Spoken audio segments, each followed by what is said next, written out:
பட்டதாரி இல்லத்தரசிகளுக்கு ஒரு பொன்னான தொழில் வாய்ப்பு. வீட்டில் இருந்தபடியே வார இறுதி நாட்களில் கல்வி சார்ந்த தொழில் செய்யும் வாய்ப்பு. AVR Swarnamahal. Pre-book 1 gram gold jewelry and get 2 gram silver coin free.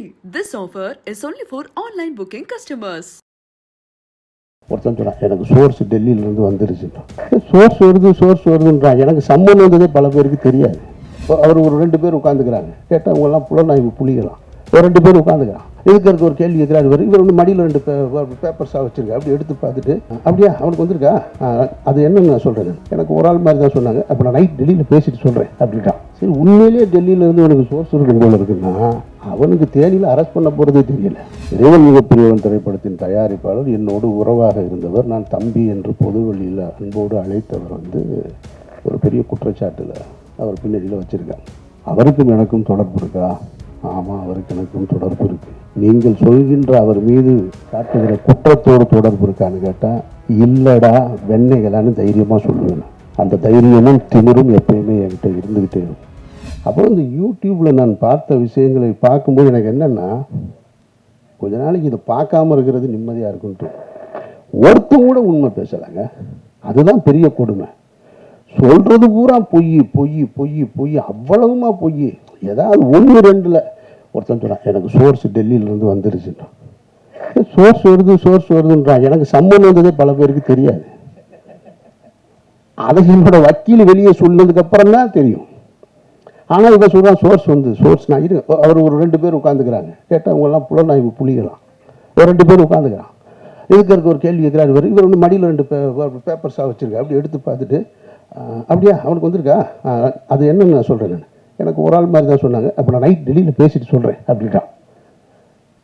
சரி, உண்மையிலேயே டெல்லியிலேருந்து எனக்கு சோர்ஸ் இருக்கும் போல இருக்குன்னா அவனுக்கு தேனியில் அரெஸ்ட் பண்ண போகிறதே தெரியல. அதுதான் பெரிய கொடுமை. சரி, மடியில் 2-4 பேப்பர் இருக்குது. என்னடா பரட்டி பார்த்து ஏதோ சொல்கிறான் போல இருக்குது. சரி, ஏதோ இதில் இருந்து வந்திருக்கும் போல இருக்குது. இருக்கலாம் இல்லையா? ஏதோ காவல்துறையில் இருந்தால் சொல்கிறாங்க, ஏதோ உளவுத்துறையில் இருந்தால் சொல்கிறாங்க.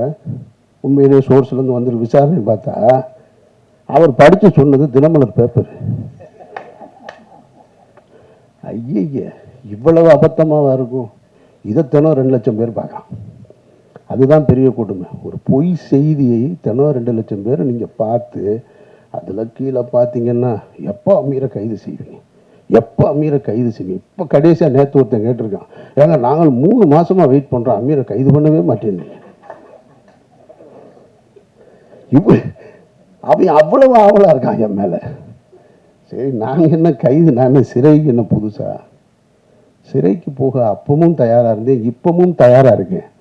ஆனால் நான் வெறுக்கிற ஒரு குற்றத்தில் என்னை தொடர்புபடுத்துவதை நான் கொஞ்சம் கில்ட்டியாக ஃபீல் பண்ணுறேன். அதைத்தான் கரு சொன்னார். நிறையா சொல்லிட்டாங்க.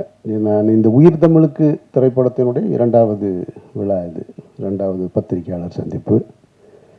இதே இடத்தில்தான் மாயவளை திரைப்படத்தின் பத்திரிகையாளர் சந்திப்பை நாங்கள் நடத்தினோம். அங்கேருந்து தான் தொடங்கினது. பல பருத்தி வீரன் மாயவளையில் தொடங்கும்போது பருத்தி வீரன் வந்துச்சு. இப்போது வேறையில் வந்து நிற்கிது. அந்த படத்தின் இயக்குனர் இந்த உட்காந்துருக்கார் அமைதியாக, ரமேஷ் பாலகிருஷ்ணன்.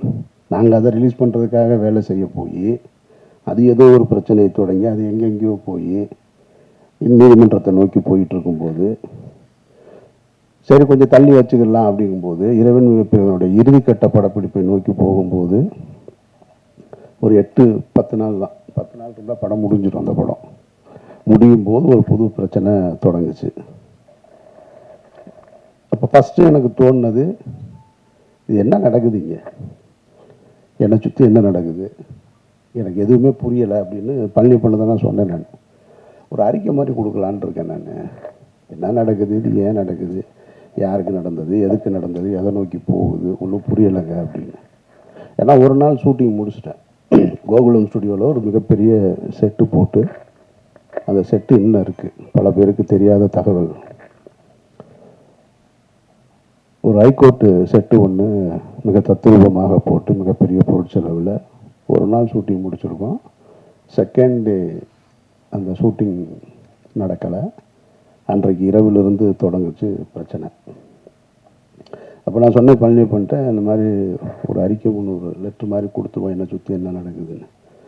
அப்போ சொன்னார், பழனியப்பனியா விடுங்க, எனத்தையாவது சொல்லுவாங்க, ஒரு 4 நாளில் சரியாயிரு, நீங்கள் பாட்டுக்கு போங்கன்னாரு.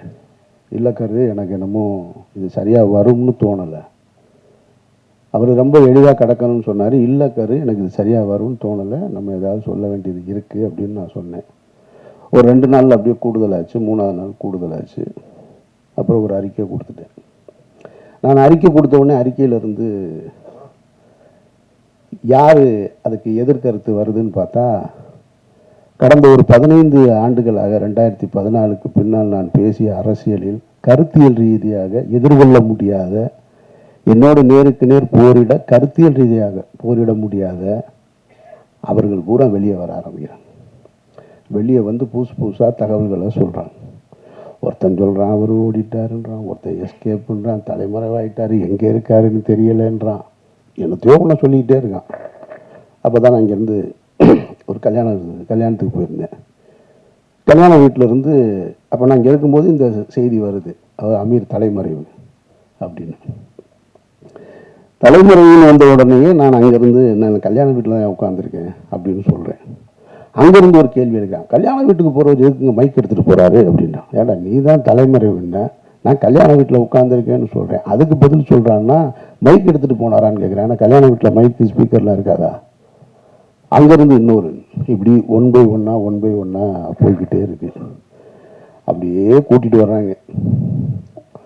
கூட்டிகிட்டு வந்து ஒரு நெருக்கடிகள். எனக்கு என்ன இதிலிருந்து நான் கற்றுக்கிட்டது, நான் பத்திரிகையாளர்கள் மேலே மிகப்பெரிய மரியாதை கொண்டவன்.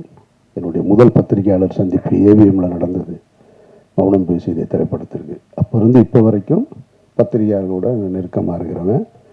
என்னை நேரடியாக தொடர்பு கொள்ளக்கூடிய, எனக்கு தெரிஞ்ச சினிமாவில் நான் இருக்கேன், இன்னும் மற்ற எத்தனை பேர் இருக்காங்கன்னு தெரியாது. பிஆர்ஓ பிடிச்சி தான் என்னை பிடிக்கணுன்ற அவசியம் இல்லை, ஸ்ட்ரைட்டாக எனக்கு மெசேஜ் வைப்பாங்க, நான் பேசுவேன். இன்றைக்கு ஊடகங்கள் பெருத்து விட்ட காரணத்தினால யூடியூப்பு அது இதுன்னு அவர்கள் தங்களுடைய வயிற்று பிழைப்புக்காக எதையோ ஒன்று பேசணும்னு பேசிக்கிட்டே இருக்காங்க. அதில் தத்துவார்த்த ரீதியாக நின்று களத்தில் நின்று போராடிக்கிட்டு இருக்கவங்களையும் தாண்டி எதை வேணாலும் பேசலாம், எல்லாம் என்ன கருத்தை வேணாலும் வைக்கலான்னு சொல்கிறாங்க. இப்போ நடந்துட்டு இருந்தது என்ன, இறைவன் மிகப்பெரியவன் திரைப்படத்தின் தயாரிப்பாளர் என்னோடு உறவாக இருந்தவர், நான் தம்பி என்று பொதுவெளியில் அன்போடு அழைத்தவர் ஒரு பெரிய குற்றச்சாட்டில் அவர் பின்னணியில் வச்சுருக்காங்க. இதில் எதையாவது நான் மறுக்க முடியுமா? அவர் யாருன்னே எனக்கு தெரியாதுங்க, அவரை நான் பார்த்ததே இல்லைங்க அப்படின்னு சொல்ல முடியுமா? சொல்ல முடியாது. அவர் எனக்கு தெரியும். எவ்வளோ வருஷமாக தெரியும்? 10 ஆண்டுகளாக தெரியும். அவருக்கும் எனக்கும் தொடர்பு இருக்கா? ஆமாம், அவருக்கு எனக்கும் தொடர்பு இருக்குது. நீங்கள் சொல்கின்ற அவர் மீது காட்டுகிற குற்றத்தோடு தொடர்பு இருக்கான்னு கேட்டால் இல்லைடா வெண்ணைகளான்னு தைரியமாக சொல்லுவேன். அந்த தைரியமும் திமிரும் எப்பயுமே என்கிட்ட இருந்துக்கிட்டே இருக்கும். அப்போ நீ குற்றச்சாட்டை நீ அந்த சந்தேக நிழல் என் மீது விளைவுள்ளது தப்பு கிடையாது. ஆனால் தீர்ப்பு எழுதுறீங்க பாருங்க, அது ரொம்ப ஆபத்தானது. அந்த தீர்ப்பை எழுதுவதற்கு உங்களுக்கு யார் அந்த அதிகாரம் கொடுத்தது? நீதிமன்றமா? நீங்கள்லாம் நீதிபதிகளா?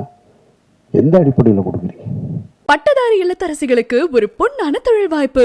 வீட்டில் இருந்தபடியே வார இறுதி நாட்களில் கல்வி சார்ந்த தொழில் செய்யும் வாய்ப்பு. AVR Swarnamahal. Pre-book 1 gram gold jewelry and get 2 gram silver coin free. This offer is only for online booking customers.